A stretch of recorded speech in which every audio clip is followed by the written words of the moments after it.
Hello दोस्तों, welcome back to the channel professor Pooki this side. और आज हम कवर करने वाले हैं rules of debit and credit. और ये ना अकाउंट्स का फाउंडेशन है। क्लास 11th, क्लास 12 या क्लास 12th के बाद आप जो भी स्ट्रीम लेते हैं वहां पे अगर अकाउंट सब्जेक्ट है ना, तो ये रूल्स ऑफ डेबिट और क्रेडिट आपको हर जगह काम आने वाले हैं। ठीक है, तो बिना किसी तरीके शुरू करते हैं rules of debit and credit. पर ना ये रूल समझने से पहले हमें ये समझना इंपॉर्टेंट है कि आखिर डेबिट क्या होता है और क्रेडिट क्या होता है। डेबिट का मतलब क्या है और क्रेडिट का मतलब क्या है। तो ये डेबिट और क्रेडिट जो है ना, इन्हें पता है मैं अकाउंट्स का जय और वीरू बुलाता हूं। जय और वीरू, आपने शोले पिक्चर देखिए, शोले पिक्चर में थे ना जय और वीरू। मे भी आप लोगों ने शोले पिक्चर नहीं देखी होगी, पर आप लोगों ने ना फॉर श्योर ये गाना तो सुना ही होगा। कौन सा गाना? ये दोस्ती हम नहीं तोड़ेंगे, तोड़ेंगे दम मगर तेरा साथ ना छोड़ेंगे। और पता है अकाउंट्स में डेबिट और क्रेडिट भी एक दूसरे के लिए यही गाना गाते हैं। वो एक दूसरे के बिना मरने को तैयार है, मगर एक दूसरे का साथ छोड़ने को तैयार नहीं है। मतलब ये कि जहां जहां डेबिट होगा वहां वहां क्रेडिट होगा, या फिर जहां जहां क्रेडिट होगा वहां वहां डेबिट होगा। और ना ये दोनों हमेशा इक्वल होते हैं। इक्वल कैसे? आप लोगों को पता है साइंस में अपने एक न्यूटन भाव थे जिनके अपन ने लॉ पढ़े थे। तो न्यूटन भाव का ना एक थर्ड लॉ था। अपने न्यूटन भाव ने एक थर्ड लॉ ऑफ मोशन दिया था जो क्या बोलता था, for every action there is an equal and opposite reaction. वैसे ही ना सेम अकाउंट्स में भी एक लॉ है, एक रूल है जो क्या बोलता है, जो बोलता है फॉर एवरी ट्रांजैक्शन, जितने भी ट्रांजैक्शन हैं उन सभी का इक्वल और कोरस्पॉन्डिंग रिएक्शन होगा। मतलब जितने भी ट्रांजैक्शन होंगे उनके दो एस्पेक्ट होंगे, पहला होगा डेबिट, दूसरा होगा क्रेडिट, और ये दोनों हमेशा इक्वल होंगे। ये दोनों हमेशा इक्वल होंगे। ये जो मैंने आपको लॉ पढ़ाया है ना, for every transaction there is an equal and corresponding reaction, ये आपके कहीं बुक्स में लिखा हुआ नहीं है, ये मैंने आपको समझाने के लिए बनाकर पढ़ाया है। ठीक है, बुक्स में क्या लिखा है? बुक्स में लिखा है double entry system. Double entry system जो क्या बोलता है, every transaction has two effect of equal amount. हर ट्रांजैक्शन के दो इफेक्ट होंगे इक्वल अमाउंट के, और ये जो दो इफेक्ट होंगे ना, इसे ही हम बोलते हैं डेबिट और क्रेडिट। उसे हम क्या बोलते हैं? डेबिट और क्रेडिट। ठीक है, तो अकाउंट्स में डेबिट क्रेडिट क्या है? हमारे जय और वीरू हैं। जय और वीरू जो हमेशा साथ रहेंगे और हमेशा इक्वल रहेंगे। ठीक है, अकाउंट्स का ना देखो एकदम सिंपल, एकदम प्रैक्टिकल वे में पढ़ो तो आपको अकाउंट्स पढ़ने में बहुत मजा आएगा। अकाउंट्स को रटो मत, अकाउंट्स को समझो एकदम प्रैक्टिकल तरीके से। ठीक है, अभी हमें यह समझ में आया कि डेबिट और क्रेडिट क्या है, पर हमें यह समझना है कि आखिर हमें डेबिट किसको करना है और क्रेडिट किसको करना है, और जिसे डेबिट करना है जिसे क्रेडिट करना है, ये समझाने के लिए ना अकाउंट्स ने हमें दो अप्रोचेस दिए हैं। क्या दिए हैं? दो अप्रोच दिए हैं। क्या क्या नाम है उन अप्रोच का?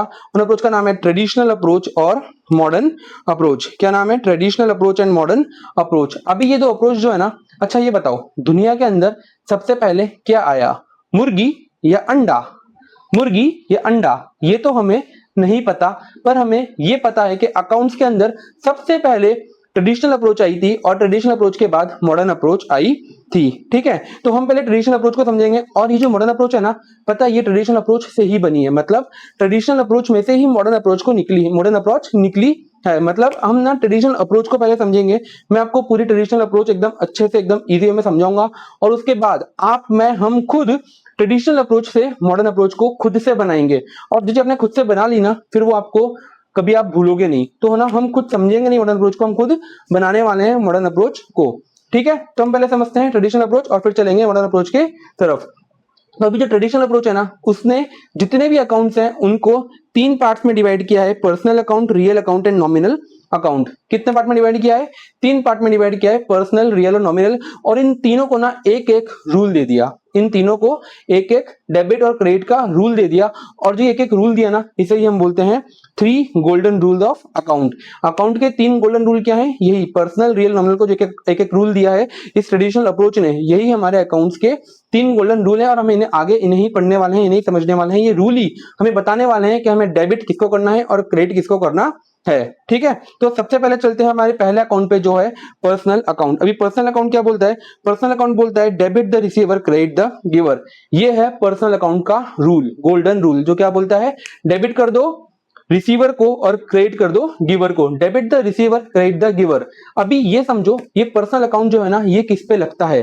तो पर्सनल अकाउंट ना, पर्सनल अकाउंट सारे पर्सन्स के ऊपर लगता है। पर्सनल अकाउंट सारे पर्सन्स के ऊपर लगता है। और अकाउंट्स में ना पर्सन्स को 3 कैटेगरी में डिवाइड किया गया है। कितने कैटेगरी में डिवाइड किया गया है? 3 कैटेगरी में पर्सन्स को डिवाइड किया गया है। सबसे पहला है मेरा नेचुरल पर्सन, उसके बाद है आर्टिफिशियल और फिर है रिप्रेजेंटेटिव पर्सनल अकाउंट। ठीक है, इन तीनों पर्सन्स का रूल एक ही है, debit the receiver, credit the giver. But जितने भी पर्सन्स होते हैं ना, उनको 3 कैटेगरी में डिवाइड करा गया है। सबसे पहली कैटेगरी है मेरी नेचुरल पर्सनल अकाउंट। इसका मतलब क्या? इसका मतलब तुम, मैं, वो सारे पर्सन जिनका फिजिकल एग्जिस्टेंस है, जिनका आधार कार्ड है, जिन्हें हम ह्यूमन बीइंग बोलते हैं, जैसे राम, श्याम, मोहन, ये सारे क्या हो गए मेरे? ये सारे हो गए मेरे नेचुरल पर्सन। इसके बाद है आर्टिफिशियल पर्सन। आर्टिफिशियल पर्सन मतलब क्या? जिनका फिजिकल एग्जिस्टेंस नहीं है पर जिनका लीगल एग्जिस्टेंस है। मतलब एकदम सिंपल में समझो, जिसे तुमने बनाया। तुमने बनाया मतलब जैसे बिजनेस, तुम्हारा बिजनेस, उसे तुमने बनाया। याद है हमने एक कॉन्सेप्ट पढ़ा था, सेपरेट लीगल एंटिटी। ये क्या बोलता है? मैं अलग और मेरा बिजनेस अलग। तो जो बिजनेस को अलग कर रहा है, बिजनेस को सेपरेट लीगल आइडेंटिटी दे रहा है। मतलब क्या कर रहा है? बिजनेस के पास भी अपना एक लीगल एग्जिस्टेंस है। बिजनेस खुद अपने नाम पर केस लड़ सकता है, किसी के ऊपर केस फाइल कर सकता है। बिजनेस खुद किसी कॉन्ट्रैक्ट में एंटर हो सकता है। मतलब बिजनेस का भी क्या है? अपना खुद का एक लीगल राइट है। तो इसलिए जिसका लीगल राइट है, जिसका लीगल एग्जिस्टेंस है, उसे भी हम पर्सन में ही काउंट करते हैं, पर उसे हम बोलते हैं आर्टिफिशियल पर्सनल अकाउंट। ये कोई रोबोट रोबोट नहीं है, ये हमारे बिजनेसेस हैं जिनका एक लीगल एग्जिस्टेंस है। ठीक है, जैसे LIC। एग्जाम्पल क्या है LIC? अभी एक बार बताओ, LIC क्या है? जिंदगी के साथ भी और जिंदगी के बाद भी। मतलब आपके मरने के बाद भी LIC आपके साथ रहेगी। क्या मरने के बाद कोई नेचुरल पर्सन आपके साथ रह सकता है? नहीं भाई, उसको आत्मा बोलते हैं। पर LIC क्या है? वो आपके मरने के बाद भी आपके साथ है, जिंदगी के साथ भी और जिंदगी के बाद भी। तो LIC क्या हुआ? LIC हुआ मेरा आर्टिफिशियल पर्सनल अकाउंट। ठीक है, ये मस्ती मजाक में था।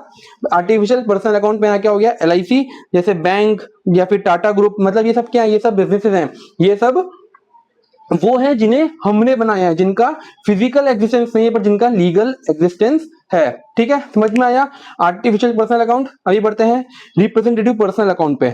अभी ये क्या है? ये ना वो अकाउंट है जो किसी को रिप्रेजेंट करता है। रिप्रेजेंट अ पर्सन और अ ग्रुप ऑफ पर्सन, मतलब किसी पर्सन को या किसी ग्रुप ऑफ पर्सन को ये अकाउंट रिप्रेजेंट करता है। जैसे जैसे हो गया सैलरी आउटस्टैंडिंग। अभी सैलरी आउटस्टैंडिंग क्या है? इसका मतलब क्या है? इसका मतलब है वो सैलरी जो मेरे बिजनेस में ड्यू हो गई है पर मैंने अभी तक पे नहीं करी है, मुझे फ्यूचर में ये सैलरी मेरे इंप्लॉइज को पे करनी है। तो जो सैलरी आउटस्टैंडिंग है, ये ना उन इंप्लॉइज को रिप्रेजेंट कर रही है जिन्हें ये सैलरी पे करनी है। तो ये क्या हो जाएगा? मेरा representative personal account. Outstanding salary, prepaid insurance, ये सब मेरे हो जाएंगे रिप्रेजेंटेटिव पर्सनल अकाउंट। एकदम एकदम सिंपल में बताऊं, जो भी मेरे एक्सपेंसेस है ना या इनकम है, उनके आगे या पीछे अगर कुछ भी वर्ड लग जाता है, जैसे outstanding salary, prepaid insurance, accrued income, advance income, तो ये सब नाम मेरे रिप्रेजेंटेटिव पर्सनल अकाउंट के अंदर फॉल हो जाएंगे। मतलब अगर ये सिंगल है, सैलरी, वेजेस, रेंट, तो ये सब क्या हो जाएगा? मेरा आगे एक अकाउंट पढ़ेंगे हम, नॉमिनल अकाउंट, ये सब उसके अंदर फॉल होंगे। पर अगर इनके आगे या पीछे कुछ भी वर्ड लग गया तो फिर ये बन जाएंगे रिप्रेजेंटेटिव पर्सनल अकाउंट। और ये क्या होता है? इसका रूल क्या है? ये क्या बोलता है? ये बोलता है debit the receiver and credit the giver. ठीक है, आगे हम एकदम सारे इनके एग्जांपल अच्छे से समझेंगे, तो एग्जांपल आपको समझ में आएगा कि आखिर ये पर्सनल अकाउंट में रूल अप्लाई कैसे होता है। अभी ये अकाउंट क्या होता है ये समझो, फिर हम आगे ट्रांजैक्शन से एग्जांपल से इनको एकदम अच्छे से समझेंगे। ठीक है, अभी दूसरा रियल अकाउंट। अभी रियल अकाउंट क्या है? रियल अकाउंट ना उन सारे अकाउंट्स पे लगता है, उन सारे अकाउंट्स पे लगता है। Real account are account of all assets, things whose value can be measured in terms of money and which are the properties of business। मतलब वो सारे अकाउंट्स, वो सारी चीजें जिनका कोई मॉनेटरी वैल्यू है और जिन पर बिजनेस का हक है। मतलब जो बिजनेस की प्रॉपर्टी है, जिनकी मॉनेटरी वैल्यू है और जो बिजनेस की प्रॉपर्टी है। और ये इसी को हम क्या बोलते हैं? इसी को हम एसेट बोलते हैं। एसेट मतलब जिसकी मॉनेटरी वैल्यू है और जिसका बिजनेस पर कंट्रोल है, सॉरी, बिजनेस का जिस पे कंट्रोल है या जो बिजनेस की प्रॉपर्टी है। ठीक है, तो रियल अकाउंट किस पे लगता है? रियल अकाउंट सबसे सिंपल, इन शॉर्ट, जितनी भी एसेट्स हैं उन सारी एसेट्स के ऊपर मेरा रियल अकाउंट लगता है। और रियल अकाउंट क्या बोलता है? रियल अकाउंट बोलता है debit what comes in, credit what goes out. मतलब जो बिजनेस में आ रहा है उसको डेबिट करो, जो बिजनेस से जा रहा है उसे क्रेडिट करो। Debit what comes in and credit what goes out. ठीक है, समझ में आया। अभी ना जितनी भी एसेट्स होती है ना, वो एसेट मेरी दो टाइप की होती हैं, पहली टेंजिबल और दूसरी इंटेंजिबल। टेंजिबल मतलब क्या, एकदम सिंपल तरीके समझो। टेंजिबल मतलब वो एसेट जिसका फिजिकल एग्जिस्टेंस है, जिसको मैं टच कर सकता हूं, have physical existence and can be touched. जैसे मेरा फर्नीचर, स्टॉक, बिल्डिंग, कैश, ये सब क्या है मेरे, ये मेरे टेंजिबल एसेट है। क्यों, इनको मैं देख सकता हूं, इनका फिजिकल एग्जिस्टेंस है, इनको मैं टच कर सकता हूं। पर दूसरा था मेरा इंटेंजिबल सेट, जिसका मतलब क्या है, जिसका फिजिकल एग्जिस्टेंस नहीं है, जिसे मैं टच नहीं कर सकता। जैसे जैसे मेरी गुडविल, पेटेंट, जो भी मेरा ट्रेडमार्क वगैरह हो गया, या फिर आप जो कोई सॉफ्टवेयर वगैरह परचेज करते हो, तो ये सब क्या है, ये सब मेरे इंटेंजिबल एसेट है। मतलब ये मेरे एसेट तो हैं, पर इनको मैं देख नहीं सकता, इनको मैं फील नहीं कर सकता, इनको मैं टच नहीं कर सकता। ये सारे क्या हो जाएंगे मेरे इंटेंजिबल रियल अकाउंट और टेंजिबल रियल अकाउंट, मतलब इंटेंजिबल सेट और टेंजिबल सेट और इंटेंजिबल एसेट। ठीक है, रियल अकाउंट क्लियर हुआ। Debit what comes in, credit what goes out. और पहले हमने पढ़ा था पर्सनल अकाउंट, जो क्या बोलता है, debit the receiver, credit the giver. अभी आते हैं थर्ड पे। थर्ड क्या बोलता है, जितने जितने भी खर्चे हैं उनको कर दो डेबिट, और जितने भी इनकम है उसको कर दो क्रेडिट। मतलब नॉमिनल अकाउंट हमारा क्या बोलता है, debit all expenses and losses, credit all income and gain. जितने भी आपके एक्सपेंसेस हैं या लॉसेस है, मतलब आपके बिजनेस में जहां जहां से पैसा जा रहा है, लॉस हो रहा है, मतलब बिजनेस में घाटा हुआ है, तो उन सबको हम क्या कर देंगे, डेबिट। या फिर आपको कहीं से भी इनकम हुई है या आपको गेन हुआ है, तो उसे हम कर देंगे क्रेडिट, सॉरी उसे हम क्या कर देंगे, क्रेडिट। अभी ना इसके एग्जांपल क्या होंगे, जैसे सैलरी, रेंट, सेल, परचेज। तो ये सैलरी, रेंट, परचेज ये क्या आपके एक्सपेंसेस हैं, और सेल्स क्या आपकी इनकम है। तो जो भी मेरी इनकम होगी उसे मैं क्या कर दूंगा, क्रेडिट, और जो भी मेरे खर्चे होंगे, जो भी मेरे एक्सपेंसेस होंगे, उसे मैं कर दूंगा डेबिट। अभी ना इन तीनों अकाउंट्स को एक समराइज वे में समझो। Personal account, real account and nominal account. Personal account, real account and nominal account. Personal account मेरा क्या बोलता है, debit the receiver, credit the giver. जो भी रिसीवर है उसे डेबिट कर दो, जो भी गिवर है उसे क्रेडिट कर दो। रियल अकाउंट मेरा क्या बोलता है, debit what comes in, credit what goes out. जो भी बिजनेस में आ रहा है उसे डेबिट कर दो, जो भी जा रहा है उसे क्रेडिट कर दो। और लास्ट है मेरा नॉमिनल अकाउंट, जो क्या बोलता है, debit all expenses and losses and credit all income and gains. जितने मेरे एक्सपेंस है, लॉस है, उनको मैं डेबिट कर दूंगा, और जितने मेरे गेन है, जो भी जितने मेरे इनकम है, उन्हें मैं क्या कर दूंगा, क्रेडिट कर दूंगा। अभी ना हम एक एक करके इन सारे एग्जांपल्स के एक एग्जांपल को लेंगे, एक एक ट्रांजैक्शन लेंगे, और समझेंगे कि आखिर ये अकाउंट, ये जो अप्रोच है, इसमें जो अकाउंट दिए हैं, real account, nominal account, personal account, ये अप्लाई कैसे होते हैं, इनका रूल अप्लाई कैसे होता है। ठीक है, सबसे पहला एग्जांपल क्या है, started business with cash ₹5 lakh. अभी ना एकदम ध्यान से देखो, ये ट्रांजैक्शन, ये एग्जांपल जो है ना, इन्हें प्लीज ध्यान से देखना, ध्यान से समझना। अगर आपने ये समझ लिया ना, तो आपका ट्रेडिशनल अप्रोच क्लियर हो जाएगा, और इन एग्जांपल से ही, इन ट्रांजैक्शन से ही मॉडर्न अप्रोच को भी बनाने वाले हैं। तो ये बहुत इंपॉर्टेंट है। ठीक है, पहला ट्रांजैक्शन क्या है, started business with cash ₹5 lakh. हमने 5 लाख रुपीज के साथ जो है ना हमारा बिजनेस स्टार्ट किया है। तो अभी एक बात बताओ, आपके बिजनेस में क्या आया, आपके बिजनेस में क्या आया, आपके बिजनेस में कैश आया। और कैश क्या है, हमारी एसेट है। मतलब हमारे बिजनेस में एसेट आ रही है, और एसेट के ऊपर कौन सा रूल लगता है, हमने पढ़ा था रियल अकाउंट। रियल अकाउंट सारी एसेट्स के ऊपर लगता है। तो बिजनेस में एसेट आ रही है और एसेट के ऊपर लगता है रियल अकाउंट। रियल अकाउंट क्या बोलता है, डेबिट व्हाट कम्स इन। जो बिजनेस में आ रहा है उसे डेबिट कर दो। तो बिजनेस में क्या आ रहा है, कैश आ रहा है, और ये क्या बोलता है, रियल अकाउंट। कैश क्या है मेरा, एसेट है, एसेट क्या है मेरा, रियल अकाउंट। मतलब एसेट के ऊपर मेरा कौन सा रूल लगता है, मेरा कौन सा जो तीन अकाउंट के दो तीन रूल हैं, पर्सनल, रियल, नॉमिनल, उसमें से कौन सा लगता है, रियल लगता है। और रियल क्या बोलता है, रियल बोलता है डेबिट व्हाट कम्स इन। तो बिजनेस में क्या आ रहा है, बिजनेस में कैश आ रहा है, तो कैश को मैं क्या कर दूंगा, कैश को मैं कर दूंगा डेबिट। अभी एक बात बताओ, बिजनेस में कैश तो आया, पर ये कैश किसने दिया, ये कैश जो बिजनेस स्टार्ट कर रहा है उसने दिया। तो उसको हम क्या बोलते हैं, ओनर ने जो बिजनेस को पैसा दिया उसे हम क्या बोलते हैं, उसे हम बोलते हैं कैपिटल। मतलब मेरे बिजनेस में कैपिटल भी आ रही है, और कैपिटल क्या है, कैपिटल मेरे ओनर को रिप्रेजेंट कर रही है। तो ये ओनर जो कैपिटल है, कैपिटल क्या है, ओनर को रिप्रेजेंट कर रही है। और ओनर क्या है, ओनर मेरा पर्सन है। ओनर किस में फॉलो होगा, पर्सनल अकाउंट में फॉलो होगा। क्यों, क्योंकि ओनर जो है उसका फिजिकल एग्जिस्टेंस है। ओनर जो है ना वो ह्यूमन बीइंग है, और ये सारे मेरे किस में फॉलो होते हैं, पर्सनल अकाउंट में फॉलो होते हैं। तो पर्सनल अकाउंट का रूल क्या बोलता है, debit the receiver, credit the giver. और यहाँ पे ओनर क्या है, ओनर गिवर है। ओनर क्या कर रहा है, पैसा दे रहा है। तो जो ओनर है उसे मैं क्या कर दूंगा, क्रेडिट कर दूंगा। और ओनर को मैं क्या बोलता हूँ, कैपिटल बोलता हूँ। समझो, कैपिटल क्या है, कैपिटल मेरी ओनर की मनी है, और ओनर क्या है, ओनर पे लगेगा मेरा पर्सनल अकाउंट। तो पर्सनल अकाउंट क्या बोलता है, क्रेडिट द गिवर। तो यहाँ पे मैं क्या कर दूंगा, क्रेडिट कर दूंगा किसको, कैपिटल अकाउंट को। और यहीं से बन गई मेरी एंट्री जो क्या बोलती है, cash account debit to capital account, cash account debit to capital account. Cash हो रहा है मेरा डेबिट और कैपिटल हो रही है मेरी क्रेडिट। ठीक है, ये जो एंट्री आपने बनाई ना, इसी को हम बोलते हैं जनरल एंट्री, जो आप आगे नेक्स्ट चैप्टर में पढ़ने वाले हो। अभी किसे डेबिट करना है, किसे क्रेडिट करना है, हम वो समझ रहे हैं, और आगे चैप्टर में ये समझ में हम क्या करेंगे, फिर हम सारी एंट्रीज को रिकॉर्ड करना सीखेंगे। ठीक है, अभी आते हैं एग्जांपल 2 पे, जो क्या बोल रहा है, purchase furniture on credit from उधारी लाल फॉर ₹1 लाख। यहाँ पे आपने उधारी लाल से फर्नीचर खरीदा 1 लाख रुपए में।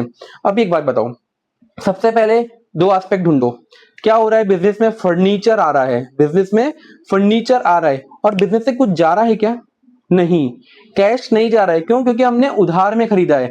सबसे पहले बिजनेस में आ क्या रहा है, बिजनेस में फर्नीचर आ रहा है, बिजनेस से कुछ जा नहीं रहा है, पर बिजनेस ने ना ये उधार में खरीदा है, तो बिजनेस को इसको पैसा देना पड़ेगा, किसको, उधारी लाल को पैसा देना पड़ेगा। तो हमारे 2 एस्पेक्ट क्या हो जाएंगे, पहला हो जाएगा फर्नीचर, और दूसरा मेरा हो जाएगा उधारी लाल, जिसको मुझे पैसा देना है। अब फर्नीचर, फर्नीचर क्या है, मेरी एसेट है, फर्नीचर क्या है, मेरी एसेट है, और फर्नीचर बिजनेस में आ रही है। तो जो बिजनेस में आ रहा है, एसेट के ऊपर क्या लगता है, रियल अकाउंट। रियल अकाउंट क्या बोलता है, डेबिट व्हाट कम्स इन। तो बिजनेस में जो आ रहा है उसे मैं क्या कर दूंगा, डेबिट। और दूसरा एस्पेक्ट क्या है मेरा, उधारी लाल। उधारी लाल क्या है, पर्सन है, पर्सन के ऊपर क्या अकाउंट लगता है, पर्सनल अकाउंट लगता है। तो और पर्सनल अकाउंट क्या बोलता है, debit the receiver credit the giver. यहाँ पे उधारी लाल क्या, उधारी लाल गिवर है, वो मेरे बिजनेस को फर्नीचर दे रहा है, तो यहाँ पे क्या हो जाएगा, क्रेडिट द गिवर, और मैं उधारी लाल को कर दूंगा क्रेडिट। तो मेरी एंट्री क्या बनेगी, फर्नीचर अकाउंट डेबिट टू उधारी लाल। फर्नीचर अकाउंट हो जाएगा मेरा डेबिट, और उधारी लाल हो जाएगा मेरा क्रेडिट। ठीक है, समझ में आया। बढ़े थर्ड एग्जांपल की तरफ, जो क्या बोलता है, सैलरी पेड ₹50,000। आपने सैलरी पे करी है। अब एक बात बताओ, आपने सैलरी पे करी तो आपके बिजनेस से क्या गया, कैश गया। कैश क्या है, मेरी एसेट है, मेरे बिजनेस से एसेट कम हो रही है, मेरे बिजनेस से एसेट जा रही है। एसेट के ऊपर लगता है रियल अकाउंट। रियल अकाउंट क्या बोलता है, debit what comes in, credit what goes out. तो मेरे बिजनेस से कैश जा रहा है, और तो मेरा मतलब मेरे बिजनेस से कैश जा रहा है, तो कैश मुझे क्या करना पड़ेगा, क्रेडिट करना पड़ेगा। और मैं क्या कर रहा हूं, मैं सैलरी पे कर रहा हूं। सैलरी क्या है, मेरा खर्चा है, और खर्चे के ऊपर कौन सा अकाउंट लगता है, मेरा नॉमिनल अकाउंट, जो क्या बोलता है, debit all expenses and losses credit all income and gain. तो ये मेरा एक्सपेंस है, और एक्सपेंस क्या करना पड़ेगा, मुझे डेबिट करना पड़ेगा। ठीक है, आओ एग्जांपल समझो। सैलरी क्या है, सैलरी मेरा एक्सपेंस है, सैलरी इज एन एक्सपेंस, और एक्सपेंस के ऊपर कौन सा अकाउंट लगता है, नॉमिनल अकाउंट लगता है। नॉमिनल अकाउंट क्या बोलता है, नॉमिनल अकाउंट बोलता है debit all expenses and losses credit all income and gain. तो जो मेरा खर्चा है, एक्सपेंस है, उसे मैं कर दूंगा डेबिट। दूसरा एस्पेक्ट, मेरे पास से क्या जा रहा है, कैश जा रहा है, मेरे बिजनेस से कैश जा रहा है। कैश क्या है, कैश है रियल अकाउंट। रियल अकाउंट क्यों है, क्योंकि कैश मेरी एसेट है, एसेट के ऊपर क्या लगता है, रियल अकाउंट लगता है। अभी कैश जा रहा है, तो रियल अकाउंट क्या बोलता है, debit what comes in, credit what goes out. मेरे बिजनेस से कैश जा रहा है, तो मैं कैश को कर दूंगा, क्रेडिट कर दूंगा, और यही मेरी बन जाएगी जनरल एंट्री, जो क्या बोलती है, salary account debit to cash account. Salary हो जाएगी डेबिट, कैश हो जाएगा क्रेडिट। ठीक है, समझ में आया। लास्ट एग्जाम्पल है, और इस एग्जाम्पल को समझने के बाद ना, इसी चारों एग्जाम्पल से हम मॉडर्न अप्रोच को बनाने वाले हैं। इसके बाद आप मॉडर्न अप्रोच खुद अपने आप से बनाने वाले हो। ठीक है, तो लास्ट एग्जाम्पल को समझते हैं। क्या बोलता है, sold goods for cash ₹1 lakh. हमने ना कैश में 1 लाख रुपए के गुड्स बेचे हैं, मतलब हमने 1 लाख रुपए की सेल करी है। ठीक है, sold goods for cash ₹1 lakh, मतलब हमने 1 लाख रुपए की सेल करी है। अब एक बात बताओ, 2 एस्पेक्ट ढूंढो। सबसे पहला क्या है, कैश, मेरे बिजनेस में 1 लाख रुपए आएंगे, तो कैश। और दूसरा क्या है, मैंने सेल करी है, मतलब मैंने कुछ इनकम करी है, मैंने बिजनेस में सेल करी, मतलब मैंने इनकम करी है। ठीक है, तो 2 एस्पेक्ट पता उठ गए। अभी कैश क्या है, कैश मेरा एसेट है, एसेट के ऊपर क्या लगता है, रियल अकाउंट लगता है। मेरे बिजनेस में कैश आ रहा है, और रियल अकाउंट क्या बोलता है, डेबिट व्हाट कम्स इन, तो मैं कैश को कर दूंगा, डेबिट कर दूंगा। कैश मेरे बिजनेस में कैश आ रहा है, कैश मेरा रियल अकाउंट है, और रियल अकाउंट क्या बोलता है, डेबिट व्हाट कम्स इन, तो मेरा कैश हो जाएगा डेबिट। और दूसरा क्या करा, मैंने माल बेचा है, मतलब मैंने सेल करी है, और सेल क्या है, सेल मेरी इनकम है, मतलब मेरे बिजनेस में पैसा आ रहा है। तो और जो इनकम होती है उसके ऊपर कौन सा अकाउंट लगता है, उसके ऊपर लगता है मेरा नॉमिनल अकाउंट, जो क्या बोलता है, debit all expenses and losses and credit all income and gain. तो यह मेरा इनकम है, सेल मेरी इनकम है, तो ये क्या हो जाएगी क्रेडिट। क्या बोल रहा है, सेल इज एन इनकम, और इस पे लगेगा नॉमिनल अकाउंट, और नॉमिनल अकाउंट क्या बोलते हैं, क्रेडिट ऑल इनकम, तो सेल को मैं कर दूंगा क्रेडिट। ठीक है, तो इससे मेरी एंट्री क्या बनी, cash account debit to sales, cash account debit to sales, ये मेरी एंट्री बन गई। ठीक है, ये हमने ना अभी जो मेरे ट्रेडिशनल अप्रोच थे उसमें जो 3 अकाउंट बताए थे उन तीनों का एक एग्जांपल लिखे समझ लिया। अभी ना जो आपकी मॉडर्न अप्रोच है ना वो इन्हीं से निकली है। इन्हीं से कैसे निकली है, आओ वापस ऊपर आओ पहले एग्जाम्पल पे और समझो। पहला एग्जाम्पल क्या था, क्या बोल रहा था, started business with cash ₹5 lakh. आपने, मैंने इसका कलर चेंज कर देता हूं ताकि आप लोगों को समझ में आएगा। अभी हमने क्या करा, बिजनेस स्टार्ट करा है 5 लाख रुपीज से, हमने 5 लाख रुपीज से बिजनेस स्टार्ट करा है। तो मेरे बिजनेस में क्या हो रहा है, मेरे बिजनेस में कैश आ रहा है। कैश क्या है, मेरी एसेट है। मतलब मेरे बिजनेस में कैश आ रहा है और कैश मेरी एसेट है और कैश को मैं डेबिट कर रहा हूं। तो मैं क्या ये बोल सकता हूं कि मेरे बिजनेस में जब जब एसेट आएगी उसको मैं डेबिट करूंगा, जब जब मेरे बिजनेस में एसेट आएगी उसको मैं डेबिट करूंगा। क्यों, क्योंकि पहला एग्जांपल में क्या करा मैंने, start business with cash, business में कैश आया, कैश क्या है, मेरी एसेट है और कैश को अपन ने रियल अकाउंट क्या बोलता है, रियल अकाउंट के हिसाब से डेबिट करा था। तो मैं क्या यहाँ से कंक्लूजन निकाल लूं कि मेरे बिजनेस में जब भी एसेट आएगी उसको मैं डेबिट करूंगा, जब भी मेरे बिजनेस में एसेट बढ़ेगी उसको मैं डेबिट करूंगा। मतलब एसेट आएगी मतलब मेरे बिजनेस में एसेट इंक्रीज हो रही है, जब जब मेरे बिजनेस में एसेट आएगी, जब जब मेरे बिजनेस की एसेट इंक्रीज होगी उसको मैं डेबिट करूंगा। ठीक है, अभी दूसरी चीज, यहाँ पे दूसरा इफेक्ट क्या आ रहा है, मेरे कैपिटल में भी इफेक्ट आ रहा है। मतलब मेरे पास कैश आई और कैश से मेरा कैपिटल भी बिजनेस में आया, और यहाँ पे कैपिटल को मैंने क्या करा है, कैपिटल को मैंने करा है क्रेडिट। क्या करा है, क्रेडिट। मतलब मेरे बिजनेस में जब जब भी कैपिटल बढ़ेगी वो क्रेडिट होगी। और कैपिटल, कैपिटल मतलब क्या, मेरी लाइबिलिटी। तो मैं सिंपल में इसको ऐसा बोल सकता हूँ कि लाइबिलिटी, मेरे बिजनेस में जब जब भी लाइबिलिटी बढ़ेगी तो उसको मैं क्रेडिट करूंगा, और जब जब भी मेरे बिजनेस में एसेट बढ़ेगी उसको मैं डेबिट करूंगा। इतना बोल सकता हूं। ठीक है, अभी ना इधर नीचे आओ और एक बार के लिए ना मॉडर्न अप्रोच को समझो। मॉडर्न अप्रोच क्या है, मॉडर्न अप्रोच ने ना जितने भी अकाउंट्स हैं उसको 5 कैटेगरी में डिवाइड किया है, एसेट, लाइबिलिटी, कैपिटल, इनकम या रेवेन्यू या एक्सपेंसेस एंड लॉसेस। ये 5 कैटेगरी में उसने सारे अकाउंट्स को डिवाइड किया है। हमने जो ऊपर पढ़ा था ट्रेडिशनल अप्रोच, उसने 3 कैटेगरी में अकाउंट्स को डिवाइड किया था, इसने 5 कैटेगरी में अकाउंट्स को डिवाइड किया है।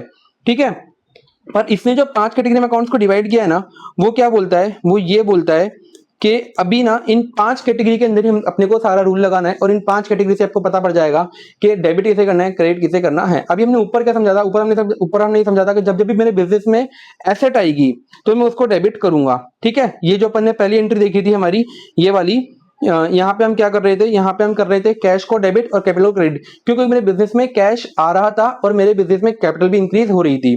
ठीक है, तो यहाँ पे क्या मैं अभी के लिए इतना लिख दूं कि एसेट जब भी मेरे बिजनेस में इंक्रीज होगी तो मैं इसे डेबिट करूंगा। हमने पहले ट्रांजेक्शन में यही किया है, मेरे बिजनेस में कैश आ रही है, मेरे बिजनेस में कैश आ रहा है, मतलब मेरे बिजनेस में एसेट आ रही है और उसको मैंने डेबिट कर दिया। ठीक है, और कैपिटल, मेरे बिजनेस में कैपिटल भी आ रही है, तो यहाँ पे कैपिटल भी था, तो मैं यहाँ पे ये लिख दूं, जब जब भी मेरे बिजनेस में कैपिटल आएगी इसको मैं क्रेडिट करूंगा। ठीक है, पहला ट्रांजैक्शन से हमने ये लिख दिया।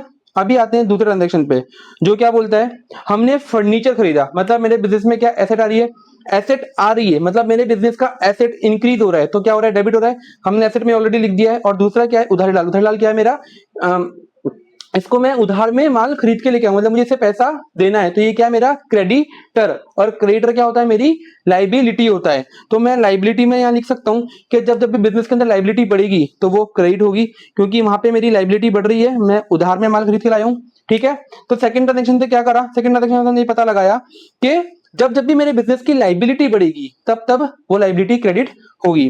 ठीक है, अभी थर्ड एग्जांपल, सैलरी पेड ₹5,000। यहाँ पे क्या करा हमने, सैलरी पे करी, मतलब मेरे बिजनेस से कैश गया, और कैश गया मतलब मेरे बिजनेस से एसेट गई। जो मेरे बिजनेस से एसेट गई तो एसेट यहाँ पे क्या हो रही है, क्रेडिट हो रही है। एसेट क्या हो रही है, एसेट यहाँ पे मेरी क्रेडिट हो रही है। और एकदम सिंपल में समझो ना, तो अगर इंक्रीज होने पे डेबिट हो रहा है तो डिक्रीज होने पे क्रेडिट होगा। सिंपल, इंक्रीज पे डेबिट तो डिक्रीज पे क्रेडिट। सेम ऐसा ही मैं लाइबिलिटी को बोलता हूँ, लाइबिलिटी मेरी इंक्रीज पे क्रेडिट हो रही है तो डिक्रीज पे डेबिट होगी।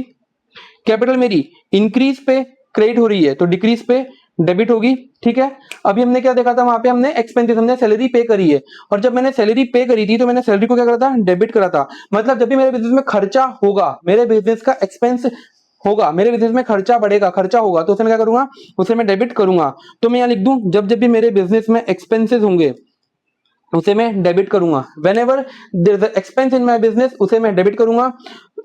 ठीक है, और अगर मेरे बिजनेस का एक्सपेंस कम होगा तो उसे मैं क्रेडिट करूंगा। उल्टा मतलब बिजनेस में अगर एक्सपेंस बढ़ रहा है तो वो डेबिट हो जाएगा, बिजनेस का एक्सपेंस कम हो रहा है तो वो क्रेडिट हो जाएगा। और लास्ट क्या था मेरा, लास्ट में मैंने सोल्ड गुड्स फॉर कैश ₹1,00,000। यहाँ पे मैंने क्या करा था, मैंने गुड्स को बेचा था, मतलब मेरी सेल करी थी। सेल क्या है, मेरी इनकम है, और इनकम यहाँ पे मैंने क्या करी थी, मेरी सेल्स को मैंने यहाँ पे क्रेडिट करा था। तो मैं ये बोल सकता हूँ जब भी मेरे बिजनेस में सेल्स होगी, मतलब जब भी मेरे बिजनेस में रेवेन्यू या इनकम आएगा तो वो भी क्रेडिट होगा। मतलब जब भी मेरे बिजनेस में रेवेन्यू बढ़ेगा तो वो क्रेडिट होगा, और कम होगा तो डेबिट होगा। उसका दूसरा इंपैक्ट जो है वो डेबिट का, सॉरी क्रेडिट का डेबिट ही होगा। तो ये समझ में आया। ये हमने क्या करा, ऊपर जो हमने चार जो हमने ट्रांजैक्शन लिए थे उन्हीं का हमने एक समराइज वे में इंक्रीज और डिक्रीज निकाल लिया। और पता है मॉडर्न अप्रोच यही आपको समझाती है, मॉडर्न अप्रोच यही बोलती है। मॉडर्न अप्रोच क्या बोलती है, एसेट में जब भी इंक्रीज होगा तो डेबिट होगा, जब भी डिक्रीज होगा तो क्रेडिट होगा। लायबिलिटी जब भी बढ़ेगी तो क्रेडिट होगी, जब भी कम होगी तो डेबिट होगी। कैपिटल जब भी बढ़ेगी तो क्रेडिट होगी, जब भी कम होगी तो डेबिट होगी। रेवेन्यू और इनकम आपके बिजनेस में जब भी बढ़ेंगे तो क्रेडिट कर दो, जब भी कम होंगे तो डेबिट कर दो। और सेम ऐसे ही एक्सपेंस और लॉसेस जब भी बिजनेस में बढ़ेंगे तो डेबिट और कम होंगे तो क्रेडिट। ठीक है, हमने ट्रेडिशनल अप्रोच समझा, उसके एग्जांपल्स को करा, और एग्जांपल्स में हम जो डेबिट क्रेडिट कर रहे थे उस डेबिट क्रेडिट की हमने एक समरी बनाई, और उस समरी से क्या बन गई, मॉडर्न अप्रोच। मतलब देखो ट्रेडिशनल अप्रोच में आपने को बहुत सोचना पड़ता है। अच्छा कैश बिजनेस में आ रहा है, कैश क्या है, मेरी एसेट है, एसेट के ऊपर क्या लगता है, रियल अकाउंट लगता है, और रियल अकाउंट क्या बोलता है, debit what comes in credit what goes out. Cash आ रहा है मतलब डेबिट होगा, यहाँ हमें सोचना पड़ता है। तो जो मॉडर्न अप्रोच है ना वो क्या करती है, वो बोलती है सीधी बात नो बकवास। बिजनेस में कैश आ रहा है, कैश एसेट इंक्रीज होगी तो डेबिट, सीधा, कुछ नहीं सोचना कौन सा अकाउंट लगेगा क्या होगा, सीधा एसेट जब भी इंक्रीज होगी तो डेबिट कर दो, एसेट जब भी डिक्रीज होगी तो क्रेडिट कर दो। लायबिलिटी जब भी इंक्रीज होगी तो क्रेडिट, जब भी डिक्रीज होगी तो डेबिट। ठीक है, ऐसे ही सॉरी 5 कैटेगरी में हमने बांटा है, asset, liability, capital, revenue, income, expense, losses. इस 5 कैटेगरी में जो बढ़ रहा है जो कम हो रहा है वो देखो, और उसके हिसाब से ये अप्रोच लग जाएगी। ठीक है, तो आई होप सबको समझ में आया होगा ट्रेडिशनल अप्रोच क्या होती है, मॉडर्न अप्रोच क्या होती है। मॉडर्न अप्रोच कुछ नहीं है, ट्रेडिशनल अप्रोच में से ही निकली है। हमने खुद ने अभी समझा कि कैसे मॉडर्न अप्रोच बनी, हमने खुद ने ट्रेडिशनल अप्रोच से ही मॉडर्न अप्रोच को बनाया है। ठीक है, तो अभी ना एक ही क्वेश्चन है, इस क्वेश्चन को ना मैं आप लोगों से रिक्वेस्ट करूंगा प्लीज आप खुद अपने हाथ से सॉल्व करो दोनों अप्रोचेस से। मैंने ना नीचे सोल्यूशन भी दिया है जहां पे ट्रेडिशनल अप्रोच और मॉडर्न अप्रोच दोनों से सोल्यूशन दिया है। आप भी खुद ना दोनों अप्रोच से सोल्यूशन निकालो और फिर पता लगाओ कि कौन सी अप्रोच आपके लिए इजी है। ठीक है, आपने बहुत सारे सुना होगा, सब लोग यही बोलते हैं कि मॉडर्न अप्रोच इजी है उसको फॉलो करो। मैं खुद बोलता हूँ मॉडर्न अप्रोच इजी है, पर फिर भी हमें दूसरों का क्यों सुनना है। हम एक क्वेश्चन को खुद दोनों अप्रोच से सॉल्व करते हैं, और हम खुद एनालाइज करेंगे, हम खुद समझेंगे कि आखिर कौन सी अप्रोच आपके लिए इजी है, किस अप्रोच से आपको जल्दी आंसर मिल रहा है। ठीक है, तो आप इसका स्क्रीनशॉट ले सकते हो, ये क्वेश्चन है और ये नीचे सोल्यूशन है, और ये नोट्स ही मैं नीचे पिन कमेंट में डाल दूंगा, तो वहां से आप ये नोट्स ले सकते हो। बट प्लीज इस क्वेश्चन को अपने हाथ से सॉल्व कर दोनों अप्रोच से एक बार देखो, ताकि आपको खुद को समझ में आएगा कि कौन सी अप्रोच आपके लिए इजी है। ठीक है, इस वीडियो में इतना ही, मिलते हैं नेक्स्ट वीडियो में। अगर आपको ये वीडियो अच्छा लगा है तो प्लीज कमेंट कीजिएगा, और अगर आपको ऐसा लगता है कि यहाँ पे कुछ मुझे इंप्रूव करना चाहिए, कुछ इंप्रूव करना चाहिए, तो प्लीज वो भी कमेंट कीजिएगा। बिकॉज मैं अभी खुद नया ऐसे कैमरे के सामने आकर पढ़ाने स्टार्ट किया है, तो हो सकता है मैं बहुत सारी गलतियां कर रहा होगा, तो आप प्लीज उसे भी कमेंट कीजिएगा ताकि मैं उसे आगे इंप्रूव कर सकूं। और आपको कुछ अच्छा लगा होगा तो प्लीज उसे भी कमेंट कीजिएगा, जिससे मुझे मोटिवेशन मिलेगा, ताकि मैं आगे और अच्छे से आप लोगों के लिए वीडियोस ला सकूं। ठीक है, तो इस वीडियो में इतना ही, मिलते हैं नेक्स्ट वीडियो में। तब तक ध्यान रखिए अपना और अपने पेरेंट्स का। Bye bye, take care.